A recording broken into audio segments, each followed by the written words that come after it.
Hello, this is Mike from Dimensional Walking. Today I'm going to talk about a group that I had run in Albuquerque for over 8 years.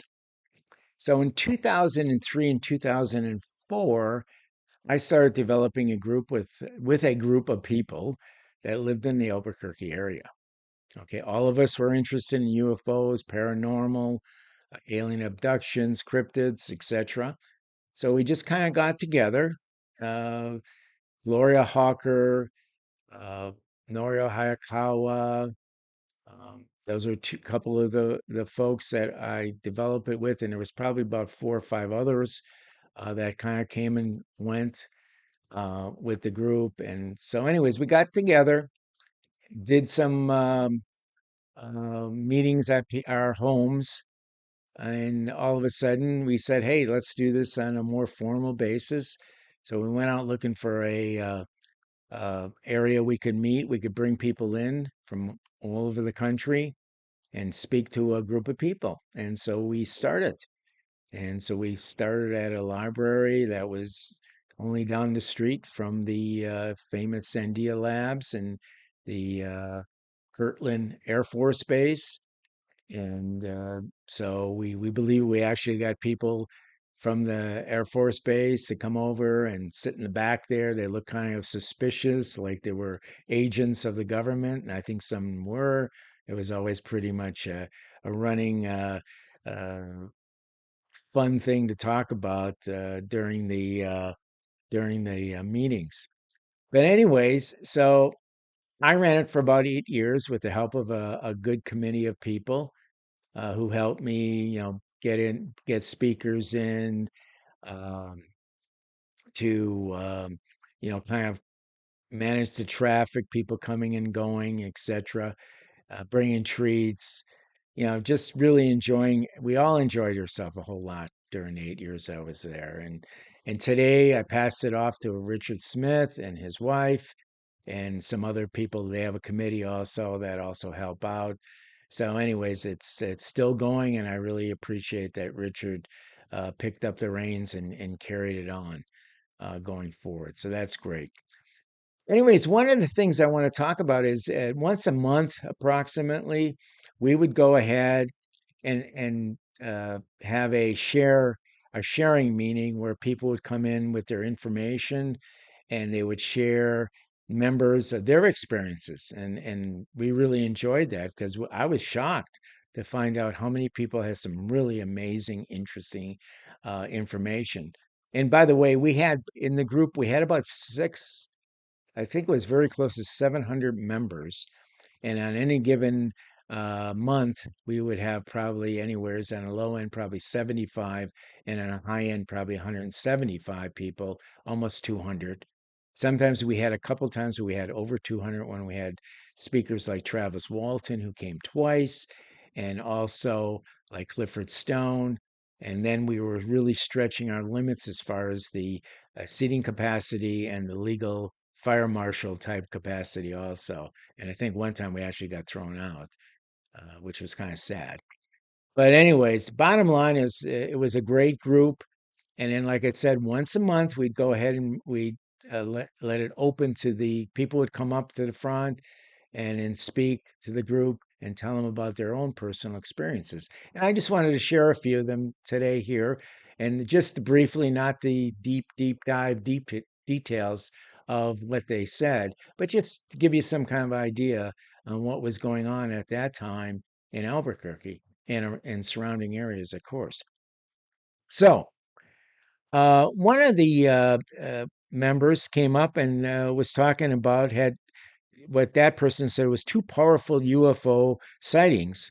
One of them was a pretty typical, very bright object in the sky at night that moved erratically around and was moving at high speeds, different directions, etc. But the other one was the one that I really thought was fascinating. It looked like a bright fluorescent propane tank. You know those big propane tanks that some people have in their backyard? Well, that's how they described it. and it was doing all kinds of crazy stuff. It was very big. It was very bright. Fluorescent is what they called it. And I personally have heard about a lot of UFO sightings, but nobody's ever described it as a fluorescent propane tank. Anyways, I thought that was really interesting. Then another man, he was a city planner, I believe it was for the city of Albuquerque, actually. And he started channeling, he started getting information from several dimensional groups. Okay. And he said this changed his life forever. And this started when he lived out east. And the first thing that the dimensional groups told him to go was you needed to get out of there and you needed to move to Canada because that was a very safe place at this particular time. And so he moved to Canada, stayed there for a couple of years, and then they told him to move to Albuquerque because Albuquerque was the safest place to be from whatever disasters were coming to the earth. So he moved to Albuquerque, was there. That's how we met him. He came to our group and shared this, what I'm telling you, with the group. And then he was said that when he was still waiting because they said there was some further instructions where to go next. So I never heard back from him. So I don't know if he left Albuquerque and went to this next spot and was waiting for, or just waiting for these further instructions. I thought it was really fascinating. The guy was extremely sincere, and I kind of basically believed what he had to say. So, anyways, next, let's see who we got next here. Then there was this military meteorologist. And what he wanted to share is he had extensive conversations with physicists um, at the RAND Corporation. And they talked to him. I'm not sure why. He never really said why he was able to get access to these people.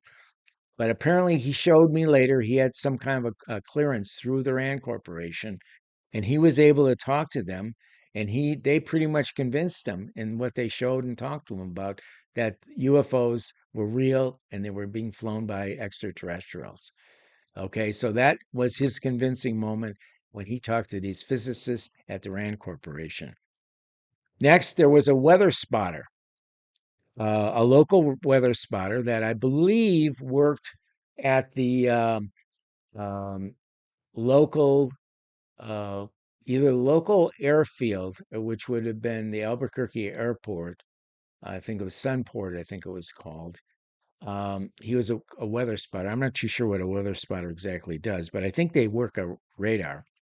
And anyway, so he said that he had seen many UFOs looking at the radar over his span of time as a weather spotter. And he was talking about all those, of course, with us. Then there was a woman who did vortex photography. Okay. And for some of you that know me, I love to do vortex photography. I've found all kinds of really interesting entities and creatures doing vortex photography. And she had photographed, I guess, over Sandia Mountains, which are the mountains that are just um, east of Albuquerque. And in those mountains, she saw over 30 and did photography, 30 UFOs that to her looked very similar to the famous ones that had happened a year before in New York City. Now, I can vaguely remember the ones in New York City came in all kinds of shapes and sizes. I think there were triangular, quite a few of them. And anyway, she was comparing them to those. Apparently, she had seen some photographs of the ones in New York City, and then she compared them to the photographs she saw over the sightings she saw over Sandia Mountains. Now, Sandia Mountains has got a lot of really cool stuff, okay? All paranormal stuff, all UFOs. I remember one time I took a photograph of in the sky of a UFO. It was pink and it was a box. It was a huge box and it was pink and it was first of all stationary and then it was moving in all kinds of speeds and all kinds of directions and finally it disappeared. And the reason I'm telling you all that it wasn't a lot of people say, well, maybe it was a balloon. I said, no, there's no balloon that can travel like this and do the things that it did. So, anyways, Sandia Mountains, if you're in the area, amazing stuff goes on there. Okay, so go and see it. Then there was this another a lady that was talking about vortexes in a place south of Albuquerque called Balin Mesa. Uh, and through these portals, I'm through these portals or vortexes. Um, and apparently at that time, there was these solar flares, very similar to what's happening now as far as solar flares go. And she said that this, between the vortexes and the solar flares, that it was going to change um, our reality at all dimensions. Okay, that's what she said. I'm not 100% sure what all that meant at the time. There was more detail to it, but right now I'm trying to recall a lot of this stuff. Anyways, I thought it was fascinating. Anyways, I had taken some notes. That's what I'm referring to is some of the notes I took. Then there was a senior member of her group that talked about two UFO hotspots that person had visited, and one of them was in Puerto Rico, and the other one was in Utah, the Skinwalker Ranch, as you all know, has some pretty interesting stuff there. And as we've talked about in the past, Rainbow and I have visited there on several occasions.